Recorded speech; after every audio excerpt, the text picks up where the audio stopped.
Kalau saudara perhatikan baik-baik firman Tuhan di dalam pelayanan Yesus, Tuhan Yesus tidak menyembuhkan saudaraku begitu saja, tapi dalam semua kasus kesembuhan yang kita baca di Alkitab, Tuhan Yesus baru menyembuhkan ketika ada orang yang beriman.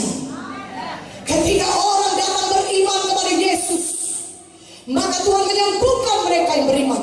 Tuhan tidak berkata, kalau saudara baca, imanku, Tuhan tidak berkata kuasaku menyembuhkan engkau, kuasaku menyelamatkan engkau, tapi Tuhan Yesus berkata imanmu telah menyelamatkan engkau. Iman, kita harus punya iman, katakan amin. Tuhan Yesus belum menyembuhkan sebelum dia melihat iman orang tersebut, sebelum dia melihat ucapan iman atau tindakan orang tersebut. Tuhan Yesus baru menyembuhkan ketika dia melihat iman saudara. Saya tunjukkan kepada saudara Markus 2. Biarlah kita semuanya pulang dengan berkat Tuhan pada malam hari ini. Biarlah kita semuanya punya iman, katakan amin. Lebih kuat aminnya, katakan amin. Haleluya. Markus 2 saudaraku. Markus 2 ayat 1 sampai 12 saudaraku yang kekasih dalam nama Yesus. Markus 2 ayat 1 sampai 12 saya bacakan. Saudara boleh lihat Alkitab saudara. Orang lumpuh disembuhkan. Kemudian sesudah lewat beberapa hari, waktu Yesus datang lagi ke Kapernaum, tersiarlah kabar bahwa ia ada di rumah. Maka datanglah orang-orang berkerumun sehingga tidak ada lagi tempat, bahkan dibuka pintu pun tidak. Sementara ia memberitakan firman kepada mereka. Ada orang datang membawa kepada seorang lumpuh, digotong oleh 4 orang. Tapi mereka tidak dapat membawanya kepadanya karena orang banyak itu. Lalu mereka membuka atap yang di atasnya. Sesudah terbuka mereka menurunkan tilam, tempat orang lumpuh itu terbaring. Ketika Yesus melihat iman mereka, berkatalah ia kepada orang lumpuh itu, "Hai anakku, dosamu sudah diampuni." Tetapi di situ ada juga duduk beberapa ahli Taurat. Mereka berpikir dalam hatinya, mengapa orang ini berkata begitu? Ia menghujat Allah. Siapa yang dapat mengampuni dosa selain daripada Allah sendiri? Tapi Yesus segera mengetahui dalam hatinya bahwa mereka berpikir demikian. Lalu ia berkata kepada mereka, "Mengapa kamu berpikir begitu dalam hatimu?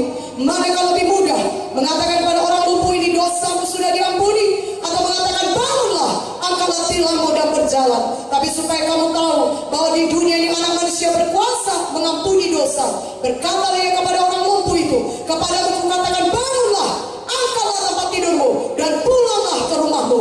Dan orang itu pun bangun, segera mengangkat tempat tidurnya dan pergi keluar di hadapan orang-orang itu, sehingga mereka semua takjub lalu memuliakan Allah. Katanya, yang begini belum pernah kita lihat. Haleluya.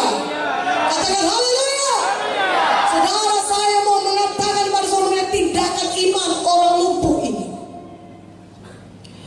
Firman Tuhan berkata dalam Yakobus 2:26, seperti tubuh tanpa roh adalah mati, demikian juga adalah iman tanpa perbuatan adalah mati.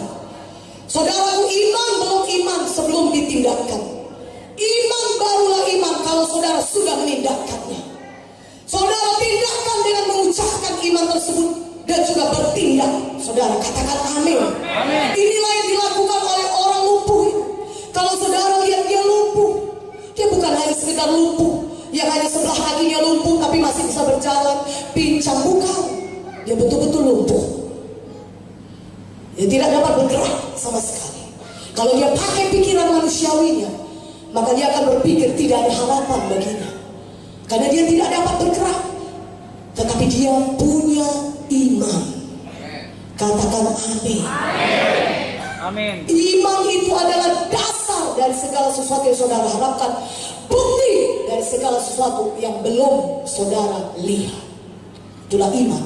Dia punya iman. Singkatnya, iman itu percaya Tuhan Yesus bisa menyembuhkan saudara walaupun saudara melihat saudara belum sembuh.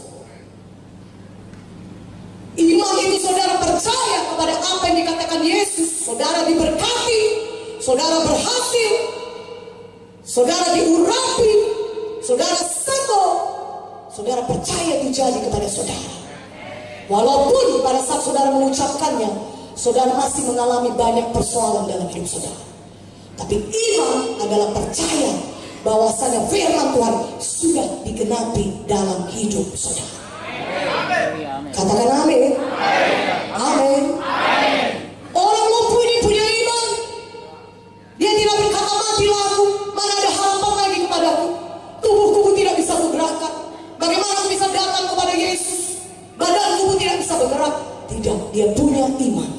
Dia panggil 4 orang temannya, bawa aku kepada Yesus. Aku dengar Yesus menyembuhkan orang sakit. Aku dengar dia menyembuhkan orang kusta. Tidak ada seorang pun bisa menyembuhkan orang kusta demikian saja. Aku dengar dia membangkitkan Lazarus. Aku dengar dia melakukan banyak mujizat. 5 roti 2 ikan. Oh, bisa memberi makan 5.000 orang. Dia melakukan begitu banyak mujizat. Bawa aku kepada Yesus. Aku percaya aku pasti sembuh. Ketika aku bertemu Yesus, aku pasti sembuh. Itu imannya, saudara. Dia mengajak 4 orang temannya, bawa aku kepada Yesus. 4 orang teman yang sama-sama beriman. Katakan amin. Katakan amin. Haleluya.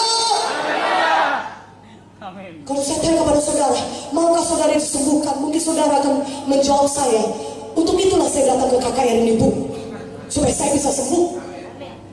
Saya sudah datang kepada banyak dokter tapi saya tidak sembuh. Untuk itulah saya datang ke KKR supaya saya bisa sembuh. Saya berkata kepada saudara, Tuhan mau melihat iman saudara. Haleluya. Tapi saya tidak punya iman, saudara berkata. Doakanlah saya supaya punya iman, saudara berkata. Bisakah seseorang yang sakit disembuhkan oleh iman orang lain? Jawabannya bisa. Tapi kalau saudara misalnya di KKR ini, saudara merasakan kesembuhan, pendeta berdoa bagi saudara, dan saudara merasakan saudara sembuh, saudara merasakan gejala hilang, penyakit saudara berkurang, saudara rasakan itu kesembuhan mujizat memang terjadi bagi saudara. Tapi 2 hari kemudian, 1 minggu kemudian, atau mungkin 1 bulan kemudian, ketika gejala penyakitnya sama datang, kalau saudara tidak punya iman, saudara